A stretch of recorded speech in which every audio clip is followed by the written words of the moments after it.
앉은 사람 옆에 손 끄집고 한번 들어보세요. 자, 믿음의 근본. 자, 오겠습니다. 자, 우리가 다 오겠다고 했으니까 우리 확증의 박수를 한번 하겠습니다. 서로가 격려해서 이번엔 꼭 다 같이 오셨으면 좋겠어요. 2월 마지막 주 올해부터 토요일이에요. 아셨죠? 네, 기억해 주시고. 자, 두 번째는 여러분 이번에 그 선교 외에 중요한 게 또 하나가 있어요. 그게 뭐냐면 우리가 이번에 올해 주제가 무브예요. 움직이는 역동성을 갖는 건데 여러분들이 그래도 다른 또래 친구들에 비해서는 되게 활동적인데 어쨌든 여러분이 소통할 수 있는 창구가 많이 없어서 어떻게 할까를 하다가 인스타 계정을 하나 팠습니다. 그래서 청소년부 인스타를 따로 하나 만들어가지고 그걸 운영을 할 거예요. 여러분 그거를 목사님이 운영하면 잘할까 못할까? 못하지. 아재잖아. 아재 감성이 나오잖아. 여러분들을 따라갈 수가 없어. 그래서 여러분들 감성에 제일 가까운 한 친구를 선생님을 운영자로 모셔가지고 그분이 이제 전체적인 걸 운영을 할 거예요. 그래서 이 안에 여러 컨텐츠를 담을 겁니다. 그러니까 여러분들 여기에 적극적으로 참여를 해주시고 그 참여되는 것들을 매주마다 발표를 하면서 피드백을 서로 나눌 거고 그 속에서 여러분에게 퀴즈도 내고 선물도 주고 이렇게 운영을 하겠습니다. 아셨죠? 네. 자, 어떻게 운영되는지 간단하게 설명을 드릴게요. 이치원 선생님이 나오시는데 하기 전에 자, 우리 올해 보조교사 선생님이 3명이 있어요. 3명이. 자, 저번에 2명은 소개했죠? 네, 최찬영, 그 다음에 두 번째는 이치원. 두 선생님이 있는데 한 선생님이 더 생겼어요. 원래 저 친구는 미정이었는데 확정이 됐습니다. 우리 최진아 정형과장 학생이었다. 네, 보조교사로 같이 섬길 건데 우리 이치원, 최진아 두 선생님이 이제 이 인스타를 전체적인 운영을 같이 할 거예요. 그래서 모든 권한과 책임을 저 둘에게 줬어요. 안 되면 누구 책임이야? 내 책임이야. 네. 나를 욕하고 잘 되면 누구 책임이야? 우리 두 선생님이 잘했어요. 그러니까 여러분들이 적극적으로 잘 해서 잘 운영하고 재밌게 잘 됐으면 좋겠습니다. 아셨죠? 자, 어떻게 운영하는지 간단하게 여러분들에게 안내를 할 테니까 최호쌤 나와서 간단하게만 알려주세요.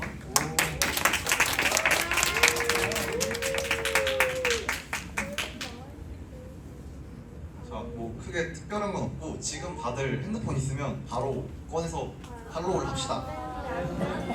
지금 하고 있었던 친구들도 있는데 안 되는 친구들은 이유가 뭐야? 자, 인스타 빨리 좀 보세요. 지금 핸드폰 잠깐. 막발 다 해줬어요. 지금 하시는 분들은. 그리고 그게 청소년부 계정이 2개가 있는데 우리는 그 의림교회 청소년부라고 그렇게 프사에 적혀 있는 걸 들어오시면 되고요.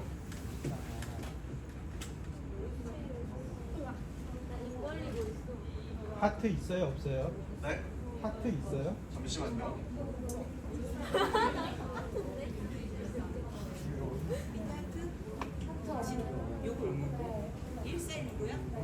하트 없는 거요. 네. 1419 뒤에 1419 붙어 있으면 그거 맞아요. 좋아, 팔로워가 늘어나고 있어.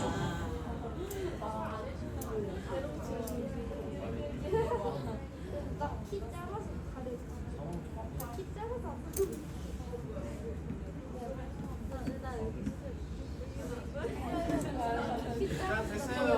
자, 일단 여기까지 하고 지금 못하신 분들은 나중에 하는 걸로 하고 일단 어떻게 운영이 될 거냐면 크게 상시 게시물은 2개가 올라갈 거예요.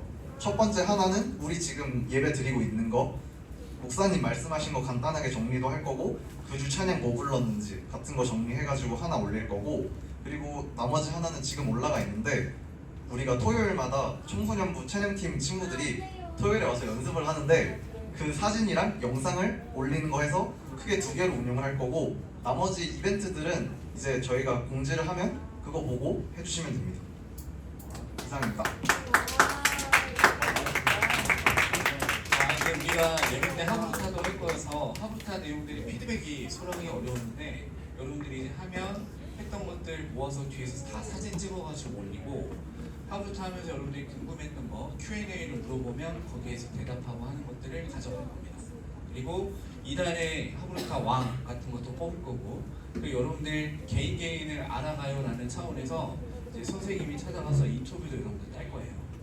그런 식으로 해서 운영을 기본적으로 할 거니까 적극적으로 참여해 주시길 바랍니다. 아셨죠? 네. 네. 여러분들 저는 인스타를 안 합니다 개인적으로. 여러분들 인스타 매일 하죠? 안 하는 친구 있지만 대부분 하잖아. 그러니까 꼭 이거 잘 활용해서 여러분들 궁금한 거 더 좋은 건의사항 같은 거 있으면 막 개진해 주세요. 그러면 좋은 것들 잘 받아서 잘 운영하도록 하겠습니다. 아셨죠? 네. 자 이제부터 이제 설교를 하는데 네, 선교에 관련된 얘기를 좀 하겠습니다. 오늘은 몽골이란 나라에 대해서 간단하게 안내를 할 건데요. 제가 얘기를 많이 하는 것보다 여러분들 어쨌든 영상을 보는 게 도움이 될 것 같아서 선교의 역사에 대해서만 간단하게 설명을 좀 드리도록 하겠습니다. 여러분 몽골이 어디 있는지는 알죠? 그죠? 몽골 어디 있는지 알아요? 몰라요? 우리는 아시아에 속해 있죠? 우리는 무슨 아시아라고 불러요? 네, 동아시아. 어떤 사람은 극동아시아라고도 하고요. 몽골은 그러면 어떤 아시아예요? 네, 중앙아시아 지역에 있는 거예요. 중앙아시아 지역의 대표적인 나라들이 뭐가 있어요? 중국도 있고 또 네, 키르기즈스탄, 또 스탄 들어가는 애들 많지. 카자흐스탄, 우즈베키스탄 이런 애들이 전부 다 중앙아시아 지역에 속한 사람들이에요. 그래서 몽골은 위로 하면 러시아의 영향을 받고 아래로 하면 중국의 영향을 받아요. 자, 퀴즈. 몽골은 러시아를 좋아할까 안 좋아할까? 안 좋아합니다. 몽골은 중국을 좋아할까 안 좋아할까? 안 좋아해요. 몽골은 우리나라를 좋아할까 안 좋아할까? 엄청 좋아합니다. 몽골이 우리나라 사람들이랑 닮았을 뿐더러 실제 여러분 몽골을 가면 우리나라의 문화가 몽골이 그대로 이식되고 있어요. 먹는 거, 그 다음에 여러 가지 문화, 사는 것까지 전체적인 게 우리나라의 그 DNA가 그쪽으로 지금 이식되고 있는 과정 중에 있습니다. 우리나라의 동탄 신도시 같은 신도시들이 계속 생겨나듯이 몽골에도 몽탄 신도시라는 게 있어요. 몽탄 신도시. 몽골에 우리나라에 있는 신도시를 그대로 옮겨놨다 그래서 별칭이 몽탄 신도시예요. 그런 특징을 가지고 있고요. 그 몽골이라는 나라가 우리나라의 대략 한 30배 가까이 크대요. 그 정도로 큰데 여러분 인구는 몇 만일까요? 우리나라가 지금 인구 몇 만이에요? 한 4,800만 좀 되죠. 대략 5천만 가까이 되는데 몽골은 몇 만일까? 1,000만이 안 돼요. 1,000만이 안 돼요. 우리나라보다 한 30배 큰데. 근데 실제적으로 몽골 중에서 80% 되는 인구가 한 지역에 몰려서 살아요. 그곳이 어딜까? 울란바토르예요. 수도 안에 80%가 거기 살아. 거기에 한 300만 명이 산대요. 300만 명이 산다고 하면 우리나라 어디랑 비슷해요? 서울은 여러분 1,000만이었다가 지금 깨져서 900만 좀 된 거예요. 인천이 280이었다가 대략 300만 명쯤 돼가요. 부산이 320만을 찍다가 지금 300만 미만으로 떨어지고 있어요. 그러니까 부산이나 인천 되는 지역 정도의 규모로 사람들이 몰려서 사는 거예요.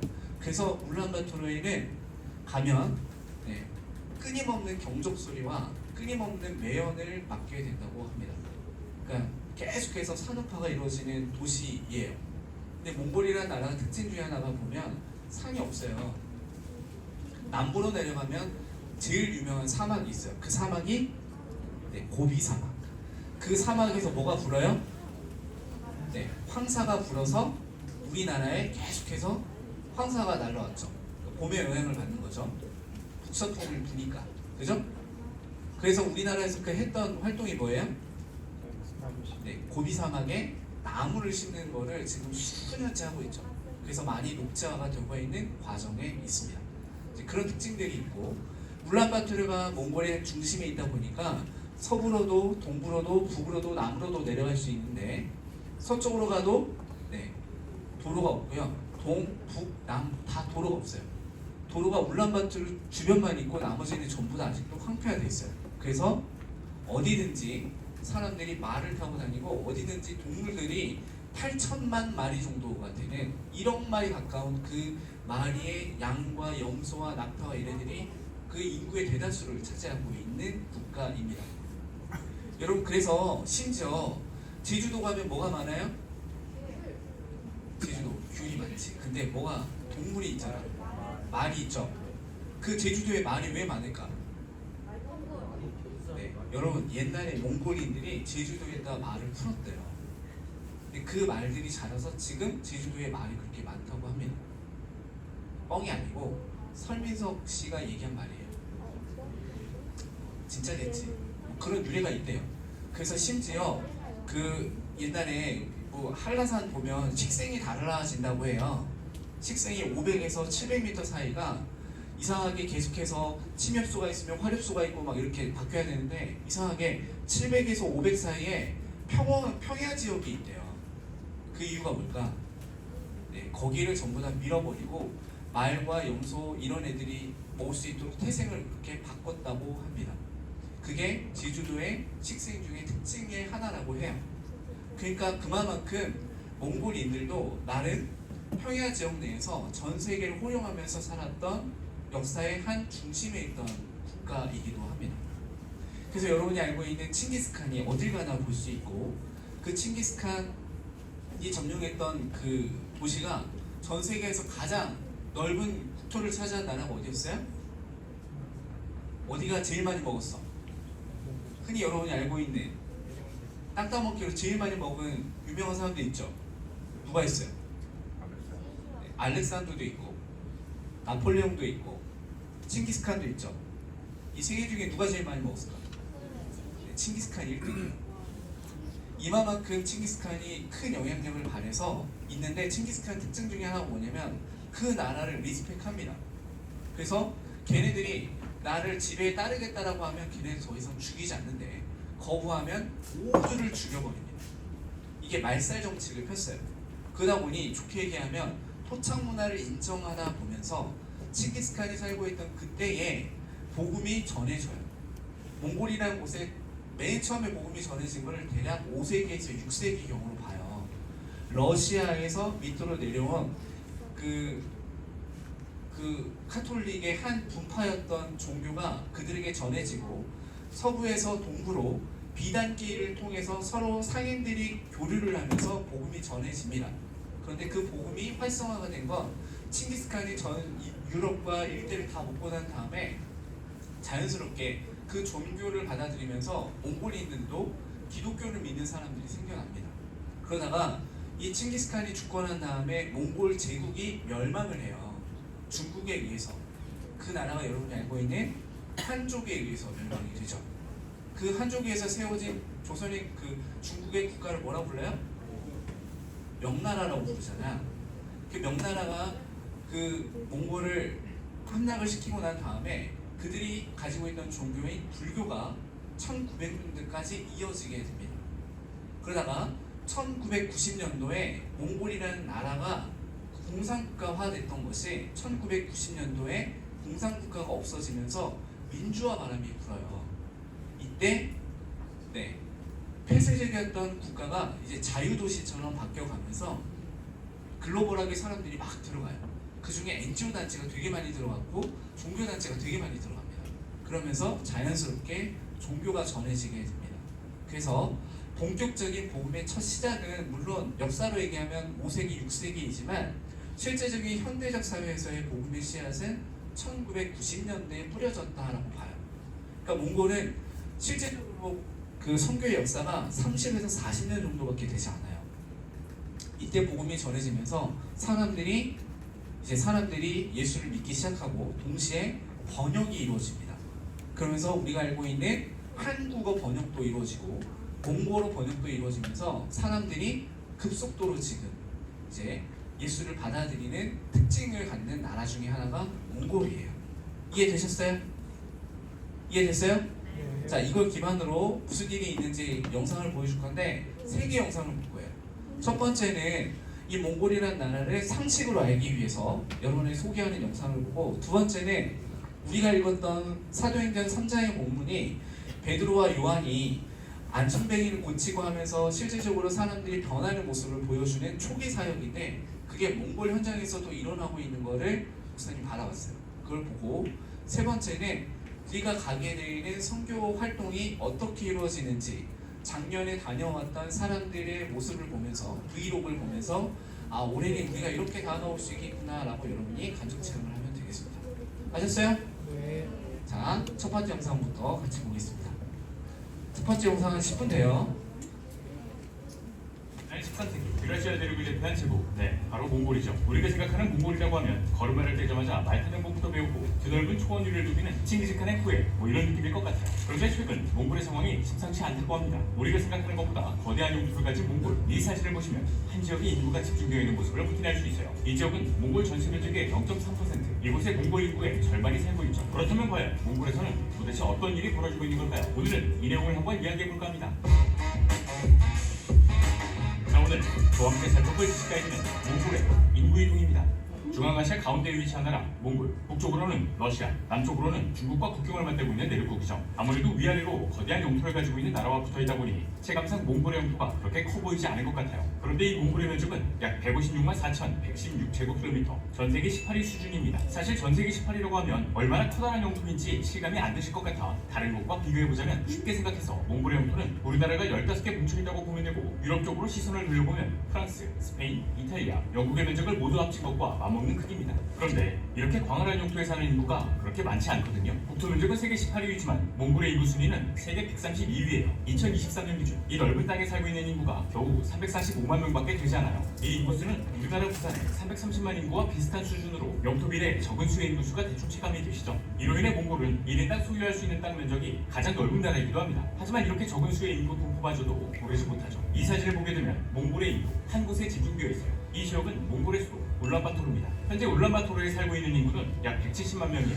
한마디로 인구의 절반이 몽골 면적의 0.3%밖에 되지 않는 도시에 모여있다는 거죠. 사실 수도를 포함한 도시의 인구가 밀집되어 있는 경우는 우리나라도 마찬가지이지만 몽골에서는 도대체 왜 이런 인구 쏠림 현상이 발생하고 있는 걸까요? 그 이유는 먼저 지리적인 특징에서 찾아볼 수 있었습니다. 몽골 지역은 앞에서도 언급되었듯 내륙국이란 특징 때문에 해안의 영향을 거의 닿지 못해요. 그러다 보니 몽골의 국토는 크게 4가지의 성격으로 나뉘기도 하는데, 동쪽은 아무것도 없는 초원, 서쪽은 커다란 산맥, 북쪽은 사람이 뚫고 지나갈 수 없는 시베리아 산림, 그리고 남쪽은 비교적 평평하죠. 그리고 평평한 남쪽 지역의 대부분은 사막으로 뒤덮여 있습니다. 바로 고비 사막이죠. 때문에 지역마다 차이를 보이고 있긴 하지만 몽골의 평균 해발 고도는 약 1580m, 울란바토르는 1350m로 대부분의 지역이 고지대예요. 당연히 고지대가 많다 보니 내륙은 건조하고 서쪽으로 갈수록 연교차도 크고 특히 겨울에는 진짜 춥거든요. 일단 몽골의 계절은 7월에서 8월만 여름이고 9월부터는 슬슬 싸늘해지기 시작해 10월부터 4월까지는 쭉 겨울이에요. 한창 추울 때는 영하 40도 이하로 내려가기도 해서 우리나라 사람들이 쉽게 경험해보지 못할 극심한 추위가 이어진다고 하죠. 또 이곳의 특징이 연면 일조량이 231에서 260일, 즉 맑은 날이 많습니다. 반대로 연평균 강수량은 약 300mm 정도라서 비가 많이 안 와요. 우리나라의 연평균 강수량은 1277mm, 세계 평균은 807mm인 것과 비교해보면 몽골의 강수량은 매우 적다는 걸 알 수 있죠. 그리고 이런 환경적인 요인들은 몽골에서 나타나고 있는 인구 밀집에 큰 영향을 미쳤어요. 일단 몽골 인구의 30% 이상이 목축업을 하고 있거든요. 인구가 345만 명인데 가축의 수는 7천만 마리로 광활한 초원에다가 소, 말, 양, 염소, 낙타를 풀어놓고 키우는 경우가 많죠. 그런데 몽골에서는 주기적으로 찾아오는 불청객으로 인해 엄청난 피해를 보고 있다고 합니다. 바로 조드. 여기서 말씀드린 조드라는 것은 몽골에서 여름의 가뭄 뒤에 찾아오는 겨울의 극심한 가뭄 또는 영하 50도까지 떨어지는 혹한의 재앙을 말해요.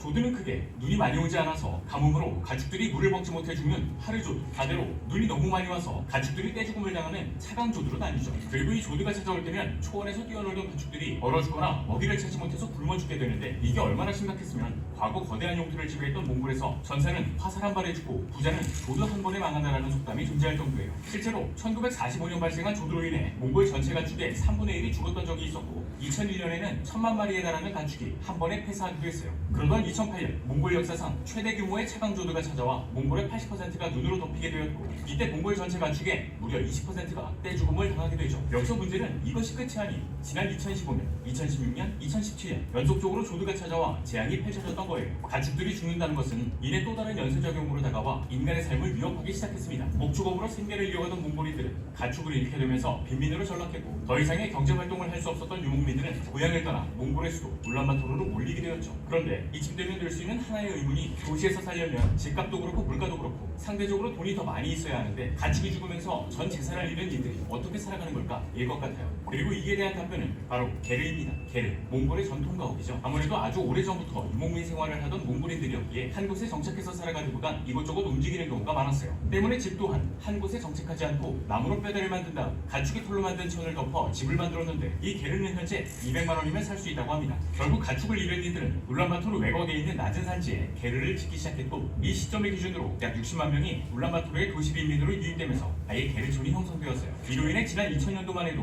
몽골 전체 인구의 약 27%가 거주하고 있었던 울란바토르였지만 20여 년이 지난 현재 몽골 인구의 절반이 울란바토르에 거주하고 있습니다. 이 중에서도 약 60% 정도는 수도, 배관, 난방시설이 제대로 갖춰져 있지 않은 게르에서 살고 있고요. 그런데 울란바토르가 몽골의 수도이자 도시라고 해서 안 추운 게 아니거든요. 오죽 했으면 전 세계 수도 중에서 울란바토르가 가장 춥다라는 말이 나올 정도인데 게르에서 살고 있는 이들은 겨울을 버티기 위해 정제되지 않은 싸구려 석탄을 태웁니다. 이마저도 살 돈이 없는 사람들은 나무, 타이어, 폐플라스틱까지 가져와 난방 원료로 사용해요. 그리고 이건 대기오염의 가장 큰 유발 요인으로 작용하고 있죠. 몽골 정부에서 조사한 바에 따르면 울란바토르 대기오염의 유발 요인으로 차량이 10%, 화력발전소 6% 등으로 조사되었거든요. 그런데 이 게르촌에서 난방을 위한 연료 연소가 80%라고 해요. 또 이곳이 산으로 둘러싸여 있는 분지 지형이다 보니 공기 이동이 쉽지 않아서 몽골의 동절기 평균 대기오염 농도는 세제곱미터당 300에서 400 마이크로그램. 우리나라 미세먼지 경보 기준보다도 훨씬 높아요. 서울의 동절기 평균 수치보다는 10배 이상 높고요. 이로 인해 몽골은 전 세계에서도 손꼽힐 정도로 많은 기후변화가 일어나고 있다고 하는데 기후변화의 원인은 이뿐만이 아니었습니다. 우리가 백화점 우매장에 가서 옷 가격표를 보면 내려놓는 경우가 많죠. 이런 고가 제품들의 재질을 보면 종종 이런 단어를 확인할 수 있어요.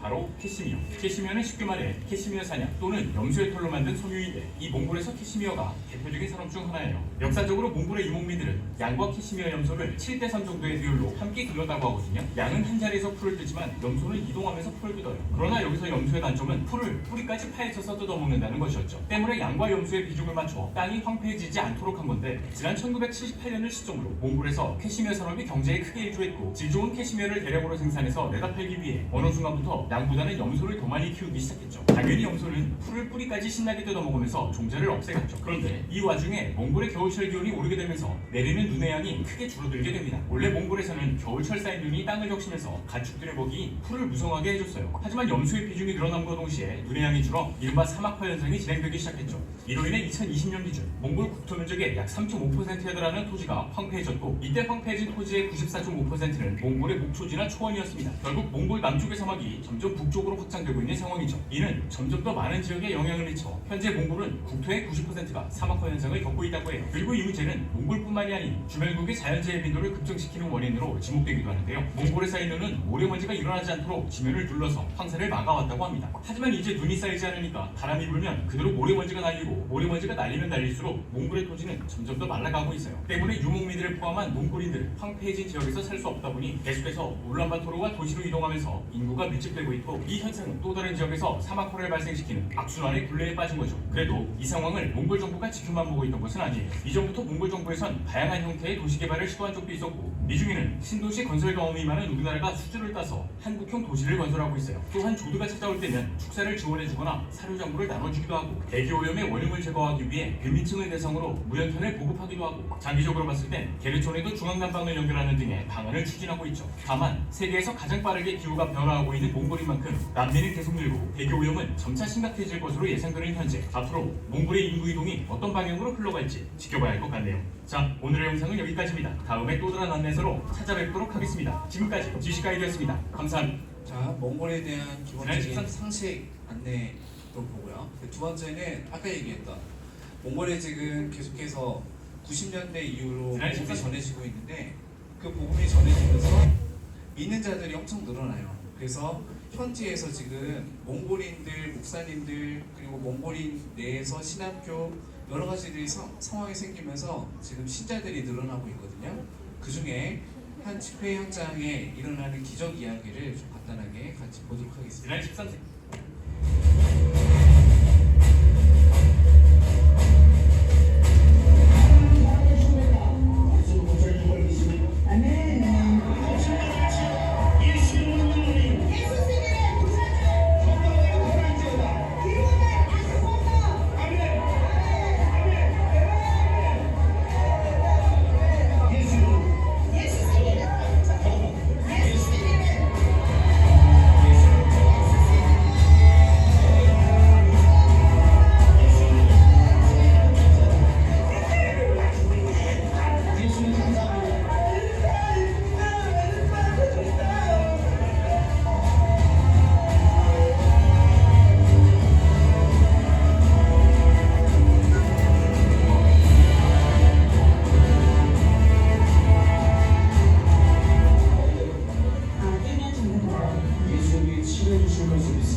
어릴 때부터 말하지 못하고 듣지 못하는 사람이에요. 예수님이 고쳐줄 걸 믿어요? 지저스 때마다 균열이 치러다 균열이 치러다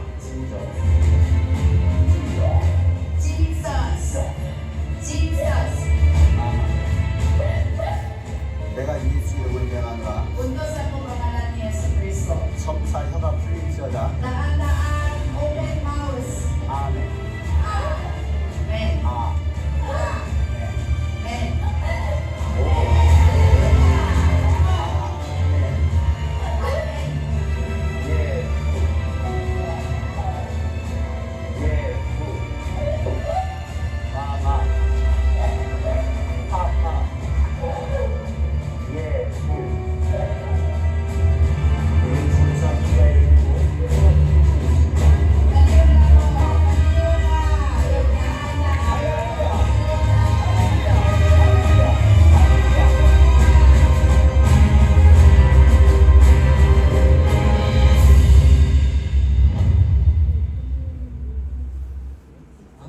이렇게 복음이 전해지면서 동시에 기적이 일어납니다. 이런 기적 때문에 전도가 되고 선교가 더 활성화되는 과정이 이제 영상에 담겨 있는 거예요.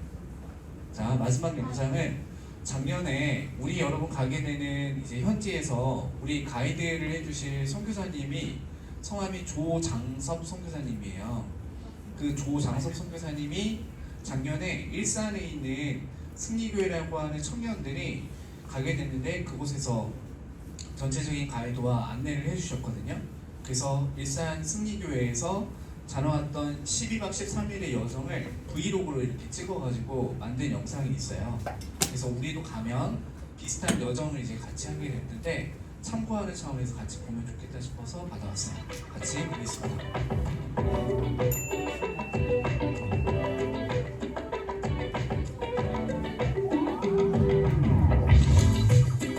사랑하는 우리 몽골 단기선교팀 청년들 행복하게 잘 다녀오고 하나님과 동의하는 승리의 말씀 되길 기도할게. 화이팅!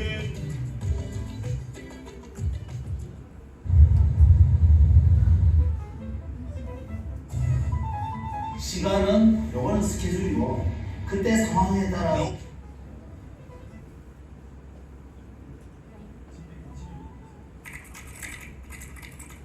지난 5개월 동안 예수 힘쓰는 일들에 대한 열매를 거두게 하는 것이 아니라 하나님께서 어떻게 일하고 계시는지를 반드시 체험하는 시간 되게 해주셔서 Oh, I love to hear the song of creation, the wind and the rhythm of the rain. Oh, the thunder, it speaks of your power. There's something in the sound of the saints. Oh, 우리 하나님, 우리나라에서 일하시는 하나님만을 좀 느끼고 생각했던 것 같은데 몽골을 가니까 이미 그 땅에서도 하나님을 역사하고 계셨구나.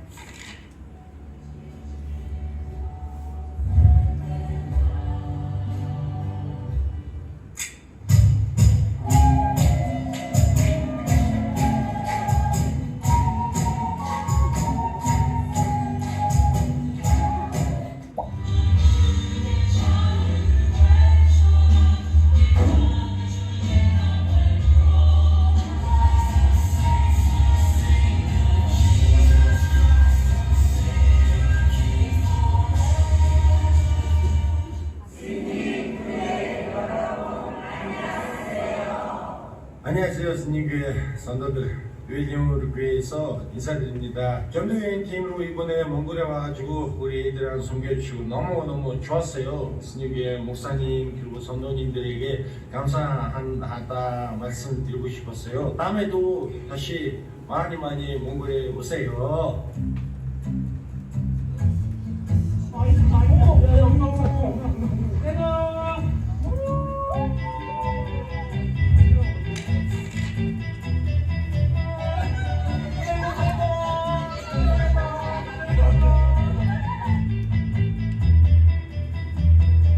우리는 믿음의 세상에 아무나 우리를 살아가신 예수님에 대해서 배우게 되고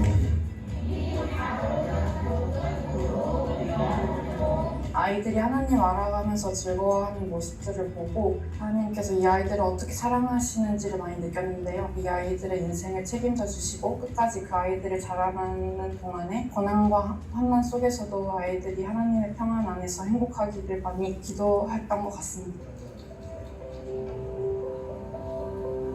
몽골 현지에 가서 수련회를 진행하면서 아이들이 좀 안전하지 못한 환경에서 예를 들어 날카로운 문틀에 얼굴을 다치는 친구도 있었는데 그런 모습을 보면서 내가 해야 될 일은 이 아이들이 조금 더 안전한 환경에서 교육받고 예배드릴 수 있도록 학교와 교회를 짓는 지금 내가 하는 일에 대해 정말 열심히 해야겠구나.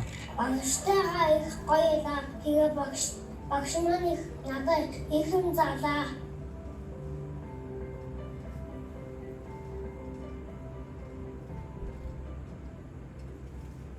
무언극에서 사탄 역할을 통해서 하나님의 말씀을 전했는데요. 아이들에게 당장은 그저 공연일 뿐이지만 아이들이 이 공연을 통해 신앙생활을 하면서 주의 부활하심과 죄의 악함을 알고 주님께 더 가까이 나아가는 반석이 되기를 바랍니다. 하나님을 진심으로 만났으면 좋겠다는 생각을 하게 되었습니다.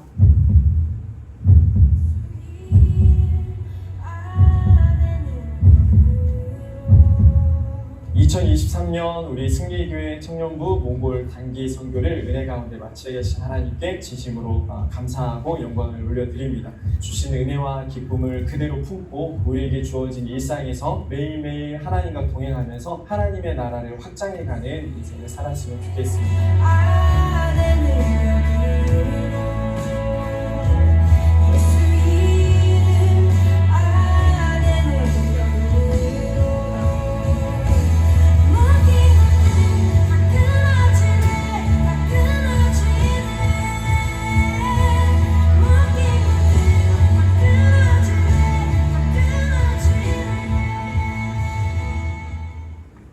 네, 여기까지. 재밌겠죠? 네. 표정이 왜 그래? 재밌겠죠? 자, 여러분 몽골 가면 여러분이 평소에 보지 못한 은하수를 볼 수 있어요. 그 별이 나한테 쏟아진다라고 하는 어떤 사람한테 이게 정말 버킷리스트인데 그 버킷리스트를 진짜로 실행해 줄 수 있는 그 선물을 자연에서 얻게 됩니다. 여러분 우리가 하나님을 믿는다고 하지만 하나님을 진짜로 믿는지 안 믿는지는 선교를 해보면 알아요. 저는 목사님은 선교를 한 6번 정도 갔다 왔는데 갈 때마다 느끼는 건 어디에서 은혜를 받냐면 현지에 있는 아이들의 표정을 보면서 예수님의 얼굴이 이렇겠구나 라는 거를 보게 돼요. 지금 제가 얘기하는 말을 여러분들이 같이 참여하면 누구나 공감하게 될 만한 이야기입니다. 몽골에 가면 재밌는 일이 있고 불편한 일이 있고 힘든 일이 있고 여러 가지가 다 버무려져 있는 버라이어티 선교지입니다. 재밌겠죠? 네. 자, 여러분 강권하니까 제발 그 인생에 있어서 쓴맛, 단맛 모든 것들에 대한 인생을 논하기 위해선 첫째 경험해야 됩니다. 뭐 해야 된다고? 경험. 여러분이 성장하길 원한다면 무조건 경험해야 합니다. 머리로만 아는 지식 다 없어져요. 경험된 건 추억으로 남고 인생의 노하우가 됩니다. 평소에 하나님을 믿는다 했지만 믿지 못했던 친구들 자기 입으로 하나님을 증거하면서 아 내가 하나님을 정말 믿고 있었구나 라는 거 경험하게 돼요. 그 경험된 신앙이 내 삶에 하나님은 나의 구주이십니다를 평생 고백하게 되는 특별한 은사와 간증을 하게 됩니다.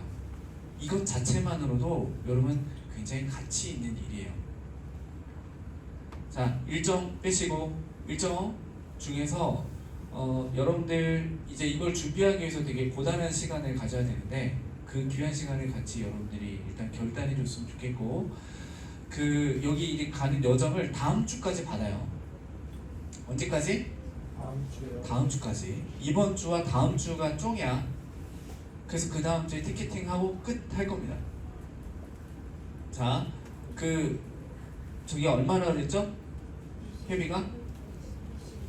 네, 60만 원이라고 했죠. 여기 승리교회는 110만 원을 걷어서 갔다 왔어요. 내가 여기 목사님이랑 1시간 통화했어요. 여러분 그래서 지금 선생님들이 지금 큰일 났어요. 예산을 잘못 잡았어요. 여러분 작년에 그 나 혼자 산다에서 몽골 간 거 봤어요? 무지개 클럽이 작년에 10주년이어가지고 그 여행지로 몽골을 선택했어요. 그래서 전현무가 전체적인 걸 계획하고 거기에 속해있던 무지개 회원들이 전부 다 저기 갔다 오고 그 뒤로 곽튜브 저기 갔다 오고 대형 여행 유튜버들이 저기 갔다 오면서 몽골의 현지 물가가 지금 미친듯이 올랐어요. 그런 상황인데 이제 우리도 참여를 하게 됩니다.